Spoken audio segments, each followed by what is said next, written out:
Technology has played an important role in maintaining productivity in various sectors across the globe since the start of the COVID-19 pandemic. More people were forced to embrace online technology as corporate work, education, and events all moved to online platforms. Events that were initially cancelled followed the trend and moved online. Author and futurist John Sane says there's been a trend of dispersion where people are moving away from focal points such as offices, universities, and shopping malls. Sane predicts a move towards hybrid events, which will feature both a physical crowd and online audiences. The first thing is we initially moved to keep going on Zoom, but we realized that wasn't going to work. So we had to readjust. Now what we're starting to see is the evolution of online entertainment. So utilizing that example that I did with Vodacom with a huge screen, I actually used the same screen for my book launch, having that sort of dynamic movement of almost like being inside a movie while you're talking has brought about this new way to try and entertain and to keep people's attention.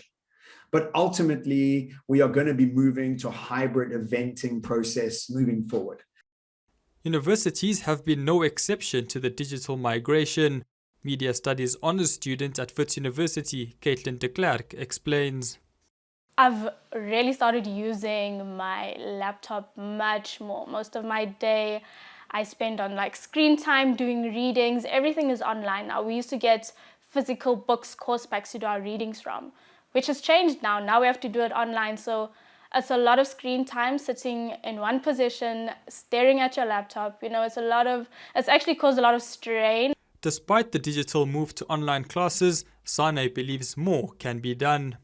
And this is what happens at the beginning of all transitions. We find ourselves trying to take the linear world of education or whatever it may be and just digitizing it. That's almost as useless as putting a textbook on an iPad.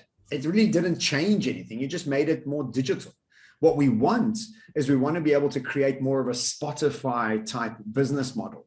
And Spotify has got this incredible idea around or service around curate, match, and facilitate. They curate the music you want to hear, they match it to you to you personally, and they facilitate it to you for $5 a month.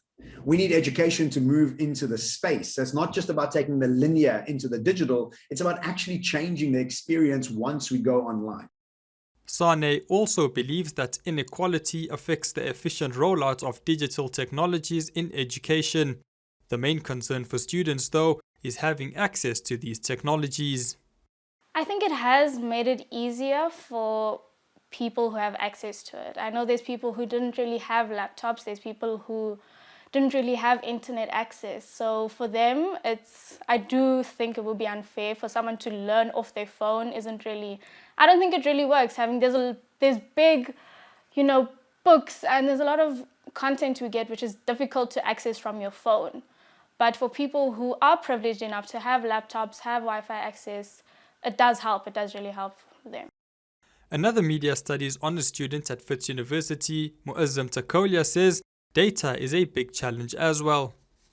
I think it's basically just been Wi-Fi access and the cost of data. So even though Wits had that sort of data rollout thing with Vodacom, they didn't zero rate things like Teams or even Wazi, which at some point we also tried to switch over to. But a lot of people had an issue with that, so we kept it on Sakai. I think that was the biggest issue because data is bloody expensive, man. It's a serious issue. South Africans have used technology as a means to continue their levels of productivity. However, the main concern still lies with social inequality affecting access to resources. For NEWZROOM Africa on Channel 405, I'm Ahmed Kaji in Johannesburg.